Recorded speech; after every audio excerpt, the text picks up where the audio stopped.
शेतकरी बंधूंनो नमस्कार। आज पुन्हा एका नवीन व्हिडिओमध्ये आपलं सर्वांचं स्वागत आहे। या ठिकाणी आपल्याला जो फिल्टर दिसत आहे हा नेटाफिमचा ग्रॅव्हल फिल्टर आहे। हा वापरायचा कुठं, सगळ्यात पहिले हा प्रश्न आपल्याला येतो। तर ज्या ठिकाणी पाणी हे शेततळ्याचं पाणी आहे किंवा विहिरीचं पाणी आहे आणि अशा पाण्यामध्ये फिजिकल इम्प्युरिटी ज्याला आपण म्हणतो, जसं की पालापाचोळा असेल, शेवाळ असेल, अशा ठिकाणी या फिल्टरचा वापर आपण शेतामध्ये करत असतो। आता इथे चंद्रकांत दादा आपले प्रगतशील शेतकरी आपल्यासोबत आहेत, त्यांनी हा फिल्टर इथे लावला। त्यांनाही कदाचित असाच प्रॉब्लेम इथं येत असेल दादा, बरोबर? पाण्याचा येत होता।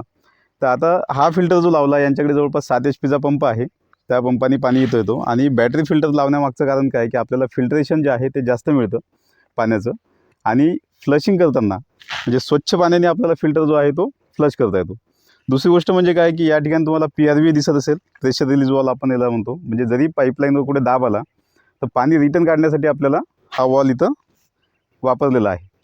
तर हा फिल्टर साफ कसा करायला पाहिजे, बरेच शेतकरी हा फिल्टर लावतात पण याला सुद्धा साफ करावं लागतं, कारण पाण्यामधली इम्प्युरिटी जी आहे ती याच्यामध्ये असलेल्या वाळूमध्ये अटकते आणि कालांतराने ती वाळू जी आहे ती घट्ट होते। तर याला कमीत कमी आपल्याला प्रेशर डिफरन्सवर किती प्रेशरवर साफ करायला पाहिजे याची टेक्निकल माहिती आपण देणार आहोत।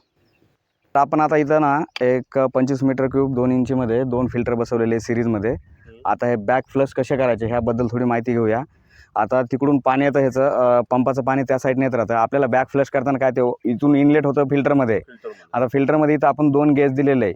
इथे गेज आहे प्रेशरचा, इथं हा एक गेज आहे आणि इथं हा एक गेज आहे। तर ह्याच्यामध्ये ना ज्यावेळेस आपला अर्धा kgचं प्रेशर डिफरन्स येईल त्या गेजमध्ये आणि ह्या गेजमध्ये, त्यावेळेस आपल्याला ते फ्लश करावं लागतं। म्हणजे काय, फिल्टर आपलं थोडं जाम झालं किंवा चॉक झालं असं आपण समजू। तर हे फ्लश करताना आपल्याला पाणी उलट दिशेने घ्यायचं आहे। आता पाणी जाताना आपलं काय होतं, ज्यावेळेस फिल्टर पाणी होतं त्यावेळेस वरून ह्या इथं पाणी पडतं फिल्टरमध्ये, मध्ये वाळू वगैरे राहते, त्याच्या खाली मशरूम राहते, वाळूतून पाणी फिल्टर होऊन पुढं सिस्टमला जातं। आपल्याला ज्यावेळेस फ्लश करायचं त्यावेळेस ते खालच्या दिशेनं वरती पाणी घ्यायचं आहे। तर आपण सिरीजमध्ये का घेतो, ज्यावेळेस आपण सिरीजमध्ये फिल्टर घेत राहतो ना, त्याच्यामध्ये आपल्याला काय होतं, फिल्टर करताना आपला एक फिल्टर आपण बॅकवॉशला म्हणजे साफ करण्यासाठी ठेवतो, एक फिल्टर आपलं रनिंग इरिगेशन चालू राहतं। एका फिल्टरमधून जे फिल्टर झालेलं पाणी आहे ते आपण बॅकवॉशिंगसाठी, फिल्टर झालेलं स्वच्छ पाणी आपण बॅकवॉशिंगसाठी घेतो। तर आपल्याला काय आहे, ॲट अ टाईम दोन्ही फिल्टर साफ करताना आपल्याला एक फिल्टर साफ करावं लागतो। ज्यावेळेस आपण एक फिल्टर हा साफ करू त्यावेळेस काय आहे, आता ह्याचं जे हे बॅक फ्लशचे हे 2 वाल आहेत ते इनलेटचे वाल राहतात आहे। ह्याच्यामध्ये आपल्याला सपोज हा फिल्टर साफ करायचा आहे, त्यावेळेस आपण हा वाल चालू करूयात। हा वाल चालू केल्याच्यानंतर तो वाल बंद करायचा, हा वॉल बंद करायचा। बंद केला तो बंद केल्याच्यानंतर काय होतं, हे फिल्टर नॉर्मल आपलं इरिगेशन चालू आहे त्याच्यामध्ये फिल्टर होतं पाणी, तर ते फिल्टर झालेलं पाणी आपलं इथून ना या फिल्टरमधून वरती येतं। वरती आल्याच्यानंतर हे वाळू जे आहे ना म्हणजे थोडी ढवळली जाते, कचरा वरती येतो, कचरा वरती आलेला इथून आउटलेटनं बाहेर फेकला जातो कचरा। आता नंतर ह्याची ज्यावेळेस आपली बॅक वॉशिंग संपते फिल्टरच्या नंतर, आपल्याला तो फिल्टर बॅक वॉशिंगला घ्यायचा आहे।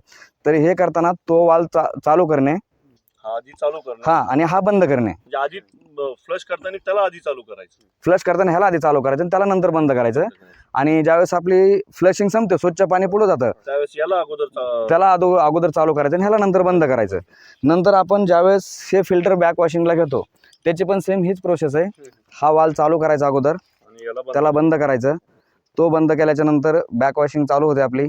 ज्यावेळेस आता घाण पाणी बाहेर निघायला चालू होतं, ज्यावेळेस स्वच्छ पाणी म्हणजे यायला चालू होईल त्यावेळेस तो वाल चालू करायचा आणि हा बंद करायचा। म्हणजे आपले दोन्ही फिल्टर बॅकवॉश झालेले, म्हणजे साफ झालेले दोन्ही फिल्टर।